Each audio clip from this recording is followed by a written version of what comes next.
guys, it's Mr. Mini Painter, and in this tutorial I'm going to show you how I painted BlueBird, or Harper Row, from the Batman Gotham City Chronicles game by Monolith. Now, as one of the Gotham's most modern heroes, BlueBird brings a fresh look to the Bat family with her striking blue and black costume, tech-inspired gear, and her energetic presence. Her miniature is a dynamic and a colorful one, making her stand out among the darker tones of the rest of the Gotham vigilantes. So I'm going to show you how I painted this step by step, from base coloring, shading, highlighting, focusing on how to make her vibrant blue shine without overpowering the rest of the model. So I'm going to cover tips on painting her details like the weaponry, the gear, to really capture her sleek, modern edge that defines her character. So get your paints ready, it's time to bring Harper Row's BlueBird to life on the tabletop. So for BlueBird we're going to use a lot of contrast paints, but to start I primed the model in a light gray primer. You can use any kind of bright undercoat when painting with contrast paints, as it will give the nicest result. I had to repair a tiny piece around the shoulder with some gap in there, and these are pre-assembled models, so I fixed it later on. We're going to start with painting the skin tones, and I'm using a base color of Bugman's Glow.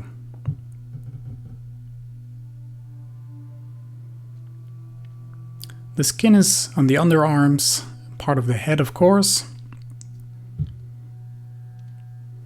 And BlueBird is wearing a visor. And of course the characteristic hair, which we're going to be painting later on. We're going to use a lot of bright colors, and the contrast paints I'm using are, well, they're perfect for the job, so why not? So I'm going to show you how I did that. First we're going to finish the skin tones. We're going to be highlighting the base color with Kislev Flesh, which is quite bright opposite to the base color we used before. You can make a step in the middle with Cadian Fleshtone if you want, but what I'm doing here is kind of blocking the brightest parts of the skin, and afterwards pulling the paint from the darkest to the brightest area, so you get a nice transition from dark to brighter skin tones. You can do this in 2 or maybe 3 steps to get the best result.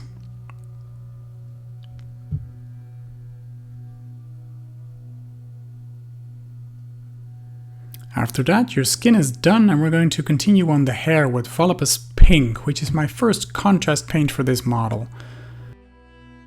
BlueBird has this characteristic pink and blue, and we're going to achieve that by using contrast paints, and immediately you get the highlights in the hair already.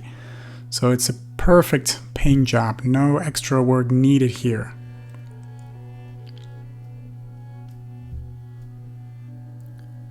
Second contrast paint we're going to use is Frostheart, which is a nice bright blue, and that works really well with the visor and all the blue parts, the front lock on her hair, and it's really working for this model. When using a gray undertone you instantly get kind of highlights and shades all in one. That's basically the ascension of contrast paints, but it's nice when it really works and comes together. So I'm painting all the armor parts here, the gloves, the visor, the lock on the front of her hair, the boots. There's a lot of blues here, but I'm leaving the shoes, so the bottom part of the boot, as they are, and I'll show you later on why I'm doing so.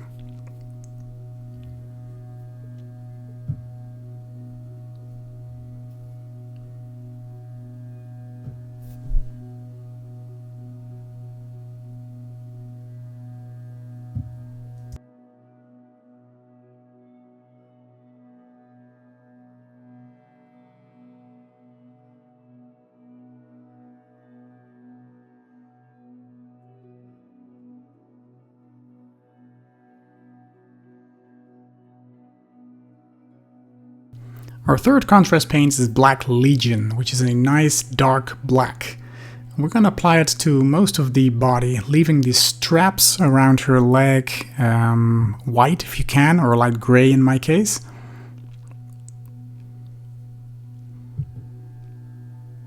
We're also going to paint the upper part, the jacket, leaving the emblem nice and gray.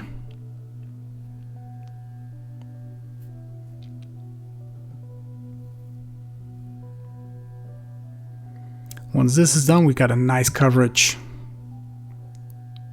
And the belt and straps are still visible, as well as the boots. Now I'm going to apply some gray sear over the logo to create some shade, some definition. So bright on top, dark in the bottom. You can clean up some mistakes you've made. Now with pure white, I'm adding some detail to the shoes, and we're going to go over them with contrast paint later on, but this way you get an instant highlight when painting contrast over it. So basically it works the other way around as shading and highlighting afterwards, so you work from dark to bright, and now we're going to work from bright to darker. So add some nice details there, some lighting effects. And once that is dry, we're going to work our magic. And we're going to use Frost Art again and finish the shoes, but now we get this nice difference in color strength. And because we painted the whites before, so you get those beautiful details now. Now with Black Templar, which is a bit brighter, a more grayish, transparent black, we're going to paint the details on the straps, on the body, and also the gun. At first you can paint the entire gun, we're going to add some details later on. What I like about this Black Templar is that it's a bit transparent, so it looks kind of gray. A very dark gray, which is perfect for metal look. And that's what we're going for with this big gun. Now beneath the blue mask there are some straps which I painted with Corvus Black.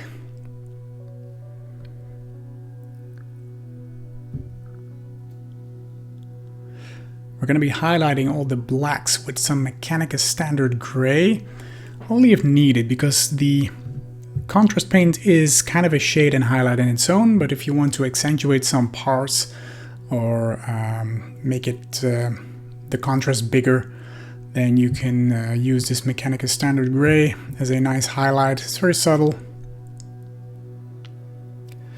And I wanted to paint some extra details here and there.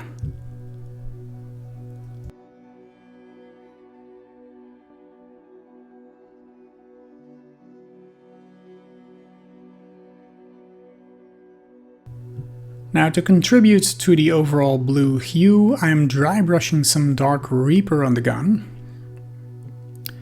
which is a nice metal effect.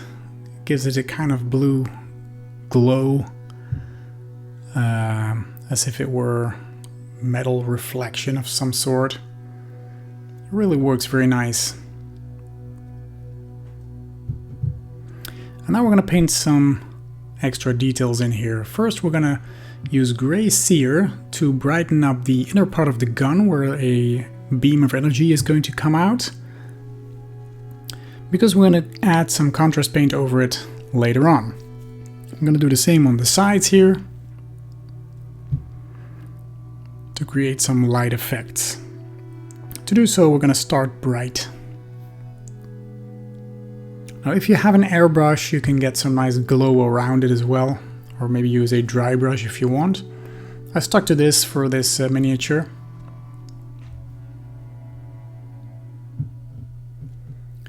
Now once this is dry, I'm going to use Pilar Glacier, which is a very bright and very subtle blue, but really adds to this glowing effect.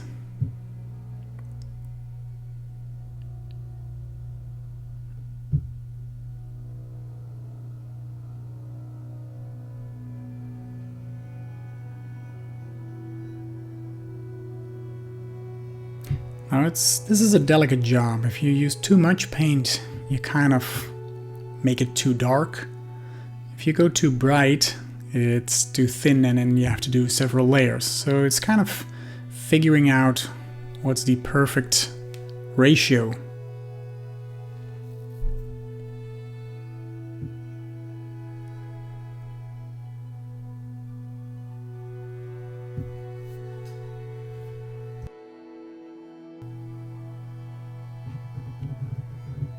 I'm painting the base with Mechanicus Standard Grey. The bases of these models of Gotham City Chronicles are quite boring actually. They're all the same and you have to make something out of it yourself. So I'm gonna mix some colors to make it look a little bit more interesting. Maybe if someday in the future I will add some extra details like objects or newspapers or whatever could be flying around here, just to spice them up a little bit. For now I'm just slapping on Null Oil quite heavily. Make sure those cracks are really visible. And afterwards, while still wet, I'm adding some Agrax Earthshade here and there, just to mix it up a bit. Just push your paint, your shade in this case, around just a little bit and let that dry. I'm gonna stipple some Administratum Grey on there, left and right. And then kind of dry brush that out. And I'm gonna repeat that process with Grey Sear, just to brighten it up a little bit. Make sure to wipe off most of your paint when doing so, and you get a beautiful concrete look with some dirt in there. Beautiful end result.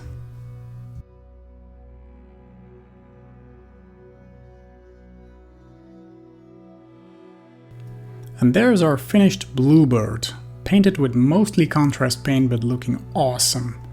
I really enjoyed painting this, and I always like working with contrast paints when they are actually contributing to the paint job, which is not always the case. But in this case, it works fine.